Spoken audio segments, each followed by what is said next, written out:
Hey guys, I've got a 2021 Subaru Crosstrek Premium. Just want to add a couple little things to it, you know, and practical things. So let me show you something I did on Amazon. Got from Amazon. Right here. You see these little protectors? They're great. They're almost like a little carbon fiber. See that? And so what it is they're very simple to put on. You get 4 of them. I think they're like 20 bucks or $21, something like that. They're very cheap. And what do you do is, not this side here, the opposite side, you take a hair dryer and you heat the opposite side up, which is like a magnet. You heat it up for like 40 seconds. And then it's pliable, flexible.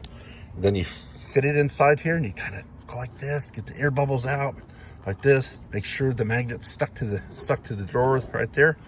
Make sure it's where you want it. Make sure that you have the right spacing on both sides and on the top and the bottom. And then you go on to the next one. Very simple. I'll tell you what, they're cool. I keep getting compliments at work.